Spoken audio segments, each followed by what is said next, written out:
जिस कुंभ की तैयारी के लिए हम सारे कार्यकर्ता कल से यहाँ बैठे हैं, सद्भाग्य से उस कुंभ के सारे निमंत्रक एक साथ पहली बार मंच पर आए।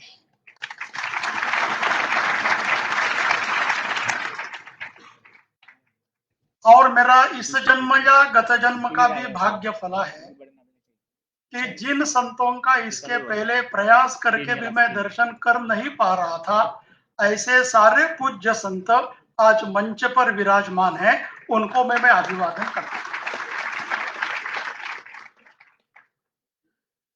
वैसे इस कुंभ की तैयारी के बारे में आज समापन का दिन है, उन सबके बारे में तो विस्तृत मैं बताऊंगा ही, और जैसे मैंने कहा कि मुहूर्त के अंदर ही बताऊंगा। 1 से 2:30 के बीच में हमको ध्वजारोहण करना है, इसलिए उतने समय में ही मैं भाषण करने वाला हूं, फिर हम ध्वजारोहण के लिए जाएंगे। इस कार्यक्रम में कुछ लोगों को पता नहीं होगा, इसलिए मैं और एक परिचय करा देता हूं।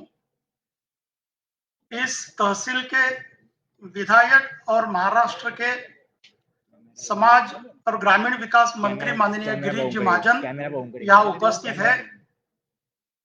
वो कृपया खड़ा रहे, मैं उनको प्रार्थना करता हूं।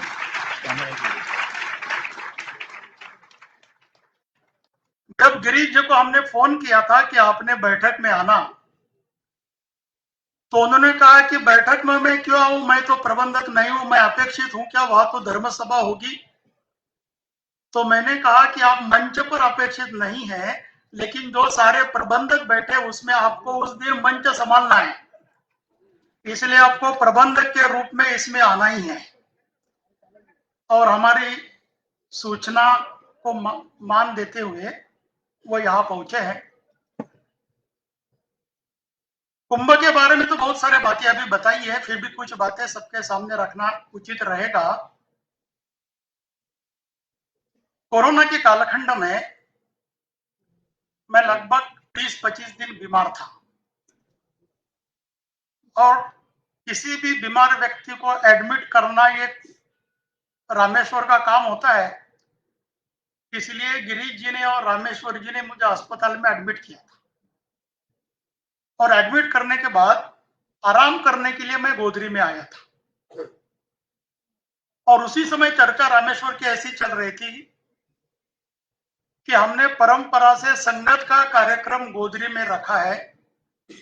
10-15 हजार बंजारा लमाड़ा नायकड़ा कार्यक्रम में लोग आएंगे, उनका हमको यहाँ हरदास यानी बहुत बड़ा भंडारा करना है। ये जब चल रहा था तब तो पूज्य सरसंघ चालक जी, माननीय भैया जी, मैं और संघ के विविध अधिकारी कोरोना के कुछ ही दिन पहले नागपुर में बैठकर चर्चा कर रहे थे कि देश भर के ऐसे अनेक समाज है, जैसे गोंड समाज है, बंजारा समाज है, सरना समाज है, नागा समाज है, ये सारे स्वयं को अहिंदू बोल रहे हैं, और आने वाले जनगणना में वो स्वयं को अहिंदू लिखेंगे। और यदि वो स्वयं को अहिंदू लिखेंगे तो जहां हिंदू घटा वो भूभाग देश से बटा। ये न होने के लिए हमको जागरण का कार्यक्रम करना है। ऐसी एक बैठक नागपुर में चल रही थी, और यहाँ हरदास का कार्यक्रम हो रहा था। कोरोना में मैं बीमार हो गया, और मैंने रामेश्वर को कहा कि यदि आपकी तैयारी है तो ये कार्यक्रम हम बहुत बड़ा भी कर सकते हैं, सारी धर्म जागरण की ताकत इसके पीछे खड़ा करेंगे, और सारे बंजारा समाज में इसके लिए जागरण करेंगे।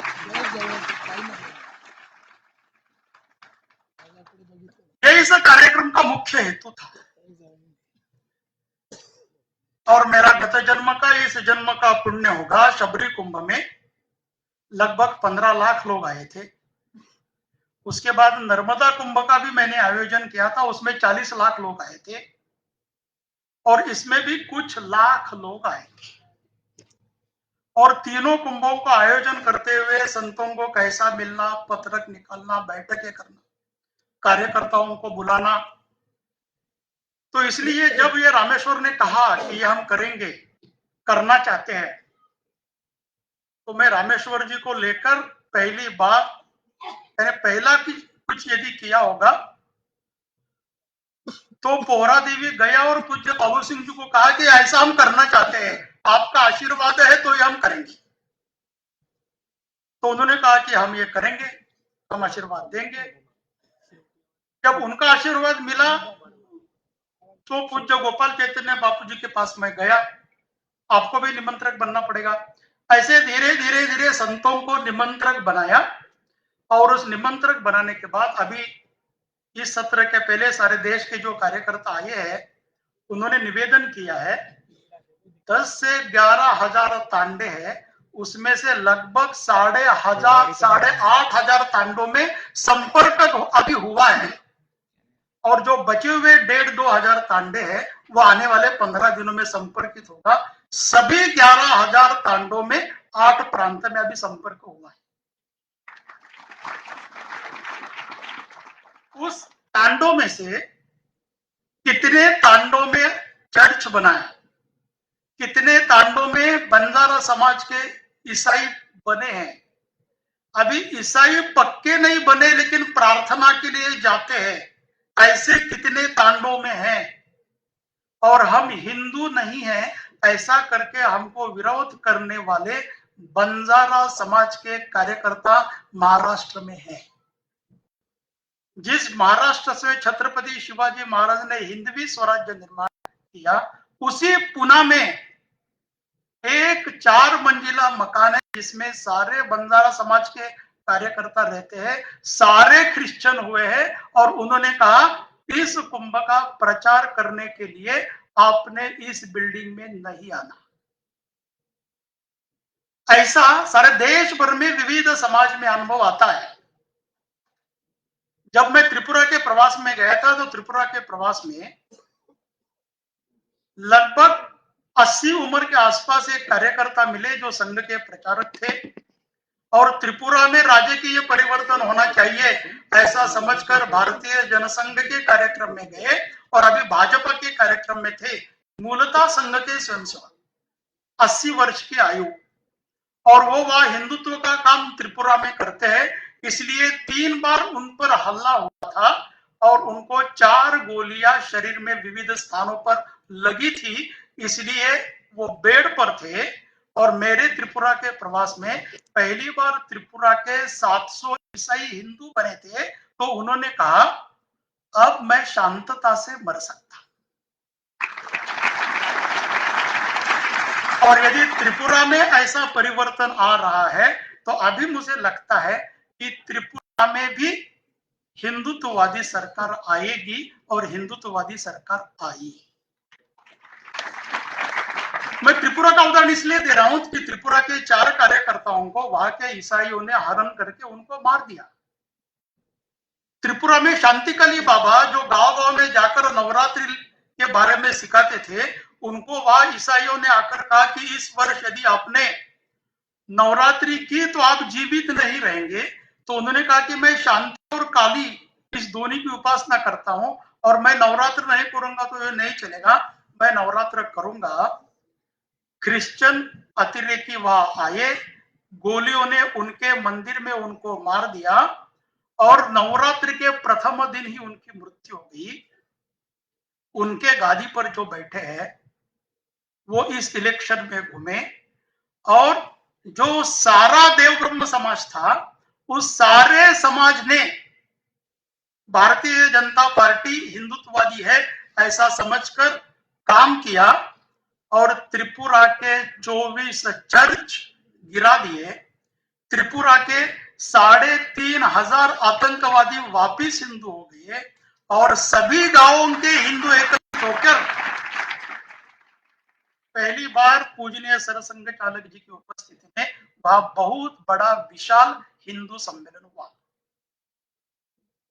ऐसे में यही काम मैं गत 25 साल से कर रहा हूं, इसलिए देश का सारा वर्णन मैं कर सकता हूं।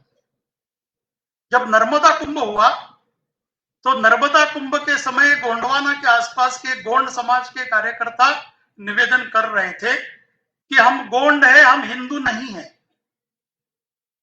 और जब हम सारे हिंदू है ऐसा बोल रहे थे तो विदर्भ में मोतीराम कंगाले, जिन्होंने अपना नाम मोती रावण कंगाले लिख रखा था, वो भाषण करते थे, माता पिता ने मेरा नाम राम लिखा होगा, लेकिन मैं स्वयं को अभी रावण बता रहा हूं क्योंकि मैं हिंदू नहीं हूं। यह विदर्भ की बात मैं बता रहा हूं, पूर्वांचल की बात नहीं बता रहा हूं। यह जब चला और पूज्य रामराव बापू को जब मैं मिलने के लिए गया था और उनको कहा कि विदर्भ में बहुत सारे गांवों में धर्मांतर हो रहा है, तो उस बापू ने उस समय कहा कि गौर समाज में धर्मांतर हो नहीं सकता, इसलिए हम सर्वे लेकर गए थे, कौन कौन से गांव में कितने कितने ईसाई बने हैं उसकी सूची दी। ओरा देवी की तो बंजारा समाज में सभी से अच्छा संपर्क है, उन्होंने 2 दिन में वो सारा कंफर्म किया। फिर महेंद्र जी को कहा कि आपकी जो दी है वो सारी जानकारी ठीक है, और तब से हम 10-12 साल से काम कर रहे हैं। इसलिए जो वृत्त आपने सुना है कि विदर्भ में 24,000 गौर बंजारा जो क्रिश्चियन बने थे, वो 24,000 अभी हिंदू बन गए। 300 गांव ईसाई मुक्त बने, फिर भी 20 गांव में है। 12 साल 15 साल काम करने के बाद भी। ऐसा ही पंजाब में जब गए थे तो पंजाब में शुरुआत में 100 साल पहले खलिस्तान की मांग हुआ थी और मांग करने वाले हिंदू ही थे। आज पंजाब में खलिस्तान और हिंदू इन दोनों के बीच में संघर्ष है। गोंडवाना, हमारा गोंड धर्म अलग है, इसी के आधार पर संघर्ष है। ऐसा ही संघर्ष झारखंड में सरना धर्म के आधार पर है। महाराष्ट्र, राजस्थान और गुजरात के बीच में जो भिल्ल समाज रहता है कि जिसके लिए हमने शबरी कुंभ किया, वो भिल्ली स्थान अलग होना चाहिए, ऐसे भिल्ल समाज के कुछ लोगों की आज भी मांग है। ऐसी मांगे बंजारा समाज के माध्यम से, हमारा भी गौर धर्म अलग है, ऐसे आना शुरू हो गया था। इसलिए ये जागरण का कार्यक्रम हमने शुरू किया। हमारा हेतु पूर्ण शुद्ध था। जब जागरण का कार्यक्रम शुरू किया तो बहुत कुछ लोग बहुत कुछ बोल रहे थे, या चर्चा चल रही थी कि रामेश्वर को एमएलए बनना है। वैसे भी एमएलए बनना आसान बात नहीं है, लेकिन जब मैं पिछले महीने यहाँ आया था तो आजू बाजू के सभी गांव के लोग एकत्रित आकर उनके सामने मैंने भाषण किया है कि यदि गलती से भी रामेश्वर अगले इलेक्शन के लिए, चुनाव के लिए खड़ा रहने का प्रयास करूंगा और वो खड़ा रहने का प्रयास करता है, तो उसके खिलाफ भाषण देने वाला पहला कार्यकर्ता मैं रहूंगा। इसलिए नहीं कि रामेश्वर से मेरा वैर है, ये शुद्ध धर्म का जागरण है। जब धर्म का जागरण होगा तब देश की सारी व्यवस्था ठीक होगी। और इसलिए संघ के शाखा में लक्षावधि स्वयंसेवक रोज बोलते हैं, विधायास्य धर्मस्य संरक्षण। धर्म का रक्षण करेंगे तो सारे देश का रक्षण होगा। इसलिए पूज्य गोपाल चैतन्य जी बापू की उपस्थिति में जो बहुत बड़ा कार्यक्रम कल्याण में हुआ, उस कार्यक्रम में मैं एकमात्र ऐसा वक्ता था कि जो बंजारा नहीं था। बाकी सारे बंजारा संत, बोलने वाले भी बंजारा, इतिहासकार सारे बंजारा ही कार्यकर्ता थे। तो मैंने वो भाषण ऐसे किया था कि जो मेरी खुद की जाति है उस जाति के सम्मेलन छोड़कर अन्य किसी भी जाति के सम्मेलन में मैं रोज जाता हूं। इसलिए जाता हूं, उन सभी जातियों को हम हिंदू मानते हैं। उसमें से यदि हिंदुत्व निकल जाएगा, देश में किसी भी जाति में हिंदुत्व निकल जाएगा तो राष्ट्रीयत्व निकल जाएगा, संस्कृति निकल जाएगी। और भारत की संस्कृति हिंदुत्व के आधार पर है, अपने परंपरा के आधार पर है। और ये सारा विषय लेकर विविध संतों को, यद्यपि ये बंजारा सम्मेलन है ऐसा लोग मानते हैं, तो भी मैं पूज्य अखिलेश्वरानंद जी को मिलने के लिए गया था जबलपुर, और अखिलेश्वर जी को कहा था कि आपने गो ग्राम यात्रा का नेतृत्व किया था। अखिलेश्वर जी के नेतृत्व, उनके नेतृत्व में देश में लगभग 1.5 लाख गांवों में गो पालन के लिए यात्रा निकली थी और मैंने कहा बंजारा समाज और सेवालाल महाराज जी ने एक लाखों गायों का रक्षण किया है, आपने उस कुंभ में आना चाहिए। उन्होंने कहा कि मैं उद्घाटन के दिन आऊंगा, वो 25 तारीख को। सारे राम जन्मभूमि के आंदोलन में साध्वी ऋतुम्बरा जी के कितने भाषण हुए उसका मैंने वर्णन करने की आवश्यकता नहीं है। मैं उनको मिलने के लिए गया और फिर सबके अंतःकरण का राम जागरूक होगा तो रावण मरेगा, इसलिए अपने भाषण के लिए आना चाहिए। उन्होंने अपने कार्यक्रम बदले, लेकिन इस कुंभ में वो आने वाली है। इस देश में अभी G20 के बहुत बड़े कार्यक्रम होने जा रहे हैं और पंतप्रधान जी के माध्यम से देश भर में 50 गांवों में 50 बड़े नगरों में लगभग 140 कार्यक्रम होने वाले हैं। ऐसे कार्यक्रमों में इसके पहले अध्यक्षता इंडोनेशिया की थी, तो इंडोनेशिया से वो बैटन लेने के लिए जो प्रमुख धार्मिक संत गए थे उसमें पूज्य गोविंद गिरी जी गए थे, यानी क्रिश्चियन यानी पोप भी आए थे, उसमें पोप आए थे, मुसलमान जगत के लोग आए थे और हिंदुत्व का प्रतिनिधित्व करने के लिए संघ और विश्व हिंदू परिषद ने पूज्य गोविंद गिरी जी को विषय रखने के लिए कहा था। वो उसमें गए थे। मैंने कहा कि यदि धार्मिक नेतृत्व का वर्णन करने के लिए आप इंडोनेशिया में गए हैं तो आपको पोहरा देवी, आपको गोधरी में आना ही पड़ेगा। उन्होंने उनकी व्याख्यानमाला बदली और इस कुंभ में आने वाली। पूज्य मोरारी बापू को जब मिलने के लिए गए तो मोरारी बापू ने कहा कि मेरी तो देहू में कथा चल रही है, तो उनकी कथा सुबह है, तो हमने कहा कथा सुबह है तो आपके लिए हम एक दिन शाम को सत्संग रखेंगे, लेकिन आपको आना पड़ेगा। तो उन्होंने कहा कि मैं आऊंगा। माता अमृतानंदमयी को हम मिलने के लिए गए, उन्होंने भी कहा कि मैं पक्का आऊंगी। और सारे हिंदू जगत में 4 पीठों को मान्यता है। अभी इस दिसंबर में द्वारका पीठ के पूज्य शंकराचार्य गांव-गांव में जाकर लोगों के गले में रुद्राक्ष डालकर उनको फिर हिंदू बना रहे थे। मैंने कहा कि इसी के लिए एक कार्यक्रम है, समापन में आपको आना चाहिए और पूज्य द्वारका पीठ के शंकराचार्य समापन के कार्यक्रम में आने वाले हैं। तो इतने बड़े सारे संत आने वाले हैं। ये सब सारे संत आने वाले थे तो पूज्य योगी जी को भी मैं मिला और उनको कहा कि आपने भी आना चाहिए, लेकिन उन्होंने कहा कि उसी दिन मुझे विदेश में, विशेषतः उत्तर प्रदेश में इन्वेस्टमेंट आई है, इसलिए देवोस में जाना पड़ेगा। देवोस यानी विदेश में, वहां कार्यक्रम है। उस कार्यक्रम की डेट पक्की होने के बाद कौन से दिन मैं आ सकता हूं ये मैं बता सकता हूं। ये मेरा और उनका कल का हुआ संवेद है। तो इतने सारे बड़े लोग आ रहे हैं, और बड़े लोग क्यों आ रहे हैं? सबको चिंता हिंदुत्व की है।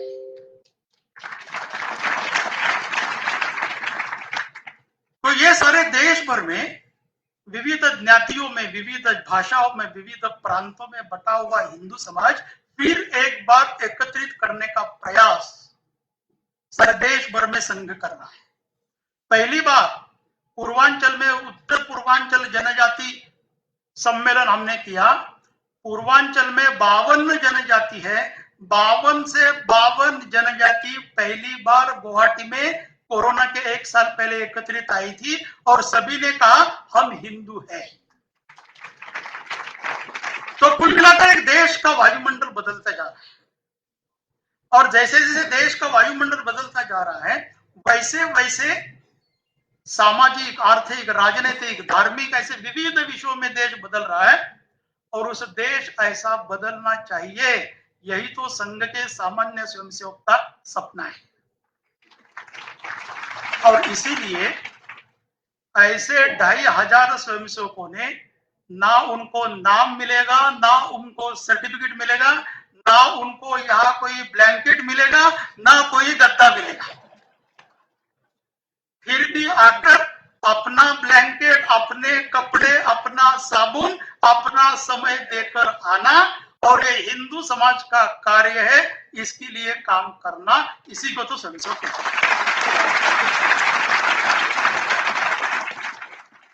हैं। एक दिन इसलिए बुलाया कि ऐसी ही ठंडी रहेगी कि उस समय कितना क्या क्या साथ में लाना पड़ेगा, ये ध्यान में आएगा। वहां कुछ नहीं मिलने वाला, या तो कम से कम हम 2-2,500 है, इसलिए आप क्या बोल रहे हैं वो सुनने के लिए तो मैं बैठा था। लेकिन उस समय आने वाले जो अभी बताया, ऐसे सारे प्रमुख लोग, कुछ हजार संत, कुछ 25-30 जिनकी राष्ट्रीय अंतरराष्ट्रीय ख्याति है, ऐसे संत, कुछ हजार राजनेता, कुछ हजार समाज में गणमान्य ऐसे सामाजिक कार्यकर्ता और कुछ लाख सामान्य धार्मिक लोग इस कार्यक्रम में आएंगे। कुछ लोग ऐसे होते हैं कि जो समस्या सुलझाने के लिए आते हैं, और कुछ लोग ऐसे हैं वो जहां जाते हैं वहां समस्या वहां जाती है। हम जो यहाँ बैठे हैं वो सारे समस्या सुलझाने के लिए कुंभ में आने वाले हैं। ऐसी किसी पर आपदा ना आए कि कोई आकर मिले और इनको हमारे डिपार्टमेंट से बदलकर उस डिपार्टमेंट में डाले। ऐसे हम में से किसी के बारे में शिकायत नहीं आएगी और हमने भी शिकायत नहीं करना। You can't change the people, आप लोगों को बदल नहीं सकते, आप स्वयं को बदल सकते। और ऐसे जो अभ्यास वर्ग है, बड़े बड़े कार्यक्रम में काम करना है, उस काम में स्वयं को बदलने की प्रक्रिया हमको न समझते हुए शुरू होती है, इसी को कर्मयोग बोलते हैं। और ऐसा कर्मयोगी बनने के लिए ऐसे कार्यक्रमों में आना है और काम करते करते किसी भी फल की अपेक्षा नहीं करना। लेकिन सामान्य व्यक्ति को ऐसा होता नहीं है, इसलिए गीता में ऐसा कहते हैं कि काम करते करते फल की अपेक्षा मेरे लिए नहीं, लेकिन कम से कम ईश्वर अर्पण करने के लिए तो फल मुझे चाहिए। ऐसा हिंदू राष्ट्र बनने के लिए तो मुझे काम करना है। इस फल के दृष्टि से आप काम करेंगे तो वो फल आपको निश्चित मिलने वाला है। क्योंकि सारे देश भर में ऐसे जागरण के बहुत सारे कार्यक्रम हो रहे हैं। जब जागरण के कार्यक्रम करते हैं तो इंडिजिनियस पीपल क्या है, मूल निवासी क्या है, समस्या क्या है, जो व्यक्ति स्वयं को मैं गौर धर्म का हूं ऐसा बोलने वाला व्यक्ति, मैं हिंदुत्व के खिलाफ बोल नहीं रहा हूं ऐसा, उसका अज्ञान क्या है ये उसको कुछ पता नहीं है। ऐसे सारे विषयों के बारे में जागरण करते करते गत 90 साल की तपश्चर्या से आज देश का एक हिंदुत्व का माहौल बनता जा रहा है। मैं जब इंजीनियरिंग कॉलेज में हाइड्रो पावर प्रोजेक्ट देखने के लिए गया था, तो हाइड्रो पावर प्रोजेक्ट देखने के लिए जो प्रत्यक्ष स्टेटर रोटर में काम करने वाले इंजीनियर थे, वो सारे नीले एप्रन पहनकर वो काम कर रहे थे, हाथ काले हुए थे, टूल्स सारे उनके हाथ में थे और सफेद कपड़े में पट्टा वाला दरवाजा खोलने के लिए खड़ा था। तो वहां 2-4 खेडूत यानी किसान आए और किसान उनको पूछ रहे थे इंजीनियर्स को कि बिजली निर्माण कैसी होती है। अभी इंजीनियर को पूछा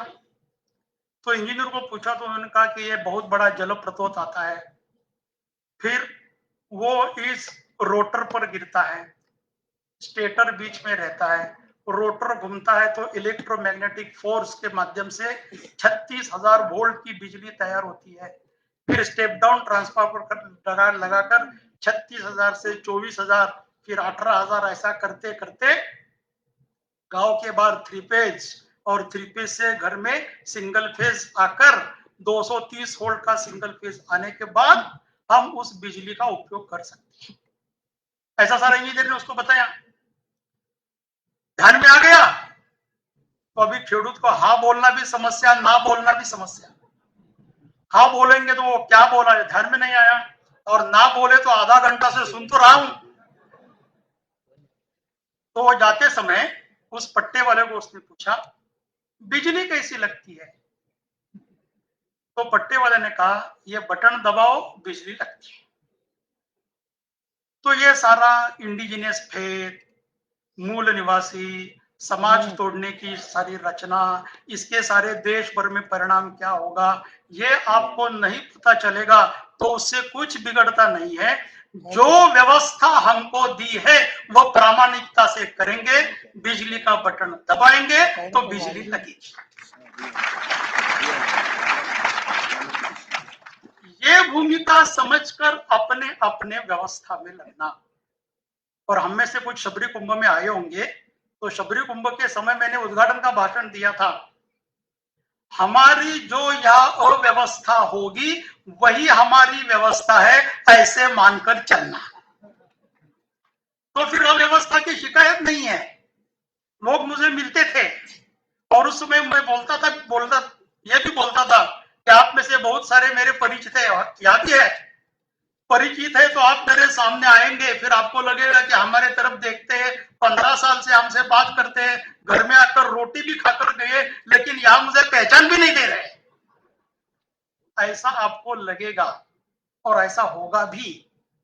लेकिन उस समय की जो प्रायोरिटी है, उस समय के आधार पर वो सारे काम करने पड़ते हैं। ये सारा ध्यान में लेकर हर एक ने अपना अपना काम करना। और जब हर एक व्यक्ति अपना अपना काम करता है तो इंजन ठीक चलता है। इंजन का छोटा पुर्जा भी बिगड़ेगा तो इंजन बिगड़ता है। ऐसे कार्यक्रमों में बहुत सारे लोगों को लगता है कि जब मेरा नंबर तो पार्किंग में आया और वहां तो पूज्य शंकराचार्य जी है, उनकी दृष्टि मुझ पर नहीं पड़ेगी, तो नहीं पड़ेगी तो भी चलेगा, पार्किंग में रहना। इसी को कर्मयोग बोलते हैं। तो जो जिसको काम दिया है वही काम उसने करना, और वो कैसा करना इसका डिटेलिंग हमने 2 दिन से किया है। और यहाँ आए हुए प्रबंधक, उनकी संख्या लगभग 1400 है और हमको लगने वाले प्रबंधकों की संख्या लगभग 2200 है। तो ऐसे जो बीच के 700 है, उस 700 प्रबंधकों को आने वाले 15 दिनों में ढूंढना, और फिर आपको जब सूचना मिलेगी कि 23 के रात्रि को सभी ने यहाँ पहुंचना, तो अपना अपना बेडिंग लेकर पहुंचना। ये ध्यान में लेकर यदि हम प्रत्यक्ष अपने अपने स्थान पर काम करेंगे तो उसमें देश में बहुत भारी परिवर्तन आने वाला है। उस परिवर्तन के हम साक्षीदार नहीं है, हम प्रत्यक्ष इतिहास निर्माण कर रहे हैं। जो बाद में इतिहास लिखेगा वो लिखेगा कि गोदरी में ऐसा एक कुंभ हुआ था, इसके कारण ये सारा परिणाम हुआ है। ऐसे इतिहास के साक्षीदार बनकर हम सब इस कार्य के लिए कटिबद्ध हो। पूज्य संतों का आशीर्वाद है ही, इस काम के कारण ही पुण्य फल रहा है, इसलिए मैं जिनको मिल रहा हूं वो सारी मदद कर रहे हैं। शासन से मिलने के लिए गया और उनको कहा कि सड़क, बिजली, पानी और स्वच्छता अपने करना है। तब से लेकर आज तक मैंने दूसरी बैठक नहीं की है, लेकिन व्यवस्था सारी चल रही है। तो ये सारा ध्यान में लेकर सारा एकत्रित ठीक चल रहा है। ये ध्यान में लेकर आप सारे कटिबद्ध होकर प्रत्यक्ष जब सूचना मिलेगी प्रत्यक्ष कार्यक्रम के लिए आए। इसी प्रार्थना के साथ मैं वाणी को विराम देता हूं। जैसी सूचना मिलेगी